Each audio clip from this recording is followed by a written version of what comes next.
नया भारत एक ऐसे गुप्त मिशन को अंजाम दे रहा था जिसकी भनक न तो बीजिंग में बैठे चीनी हुक्मरानों को लगी और न ही पेंटागन में बैठे अमेरिकी रणनीतिकारों को।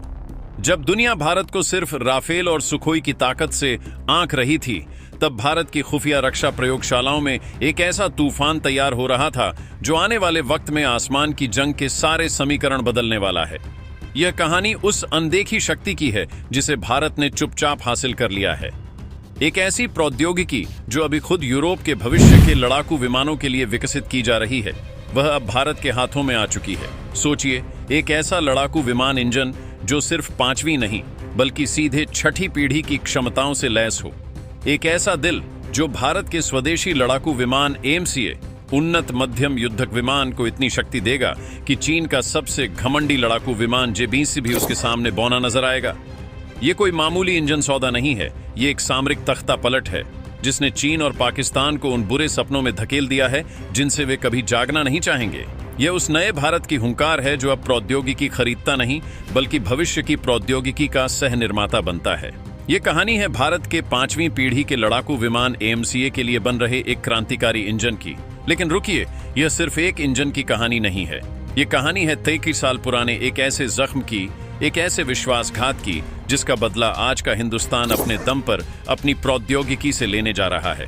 साल 1962 दिल्ली की सड़कों पर हिंदी चीनी भाई भाई के नारे गूंज रहे थे।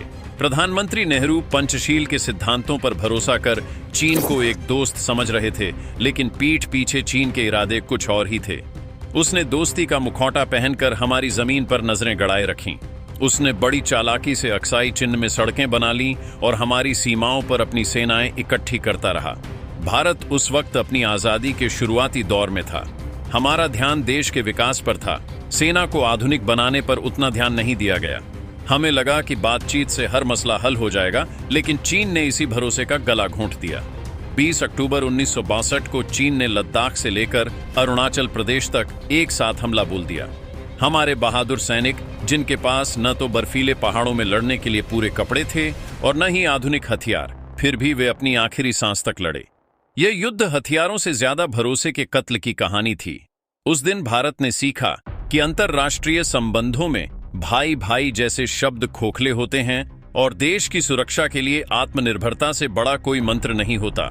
उस युद्ध ने हमें एक सबक दिया कि भविष्य में अगर भारत को कोई आंख दिखाए तो उसका जवाब देने के लिए हमें किसी दूसरे पर निर्भर नहीं रहना है। और आज 63 साल बाद भारत उसी सबक पर अमल कर रहा है।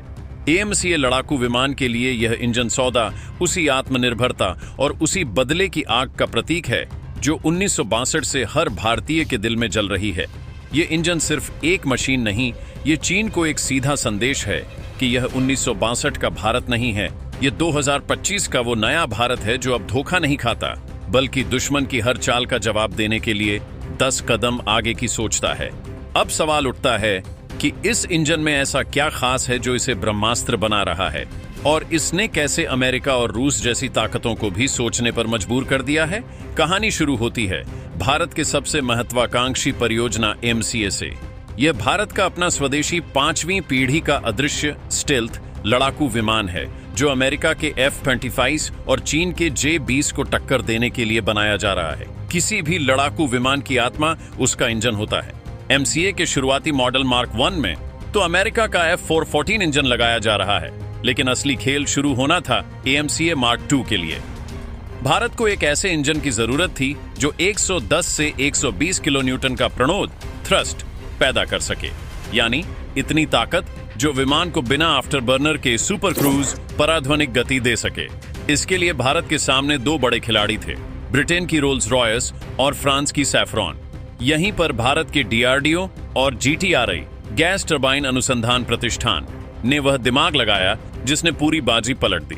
फ्रांस की सैफ्रॉन भारत को राफेल में लगने वाले M88 इंजन पर आधारित एक नया इंजन बनाने का प्रस्ताव दे रही थी। M88 एक बेहतरीन इंजन है, लेकिन यह 1980 के दशक की प्रौद्योगिकी पर बना एक 4.5 पीढ़ी का इंजन है। भारत ने इसे सीधे सीधे खारिज कर दिया। भारत ने कहा, हमें क्रमिक विकास इवोल्यूशन नहीं, क्रांतिकारी विकास रेवोल्यूशन चाहिए। हमें वह प्रौद्योगिकी नहीं चाहिए जो आज चल रही है, हमें वह प्रौद्योगिकी चाहिए जो कल आने वाली है। और यहीं पर भारत ने अपना त्रुप का पत्ता चला। भारत ने सैफरॉन के सामने शर्त रखी कि इंजन का मुख्य भाग AIM-88 पर नहीं, बल्कि फ्रांस के भविष्य के छठी पीढ़ी के लड़ाकू विमान FCAS के लिए बन रहे नेक्स्ट जनरेशन फाइटर डेमोन्स्ट्रेटर के मुख्य भाग पर आधारित होगा। यह सुनकर फ्रांसीसी भी हैरान रह गए। यह वैसा ही था जैसे कोई आज कार खरीदने जाए और कहे कि मुझे वह इंजन चाहिए जो 2040 की उड़ने वाली कार के लिए डिजाइन किया गया है। NGF डेमोकोर, जिसे पेरिस एयर शो 2025 में दुनिया ने देखा, वह कोई मामूली चीज नहीं है। इसमें सिरामिक मैट्रिक्स कंपोजिट जैसे भविष्य के पदार्थ लगे हैं जो बेहद हल्के और अत्यधिक तापमान झेलने वाले होते हैं। इसमें उन्नत ऊष्मीय प्रबंधन, थर्मल मैनेजमेंट, अंकीय अभियांत्रिकी, डिजिटल इंजीनियरिंग और कृत्रिम बुद्धिमत्ता AI आधारित नियंत्रण है। यह एक ऐसा मुख्य भाग है जिसे भविष्य के निर्देशित ऊर्जा हथियारों, लेजर हथियारों और हाइपरसोनिक क्षमताओं को संभालने के लिए बनाया गया है। भारत ने सीधे छठी पीढ़ी की प्रौद्योगिकी की चाबी अपने हाथ में ले ली। सैफरॉन इस सौदे के लिए इसलिए मानी क्योंकि भारत ने उसे RSO 61,000 करोड़ का विशाल परियोजना का प्रस्ताव दिया था। साथ ही रोल्स रॉयस 13 साल में इंजन बनाने की बात कर रही थी, जबकि सैफरॉन 10 साल में इसे तैयार करने पर सहमत हो गई, जो 2035 में शुरू होने वाले AMCA Mark II के उत्पादन समय सीमा से बिल्कुल मेल खाता है। इस सौदे की सबसे बड़ी और क्रांतिकारी बात है इसका बौद्धिक संपदा अधिकार, इंटेलेक्चुअल प्रॉपर्टी राइट्स यानी IPR।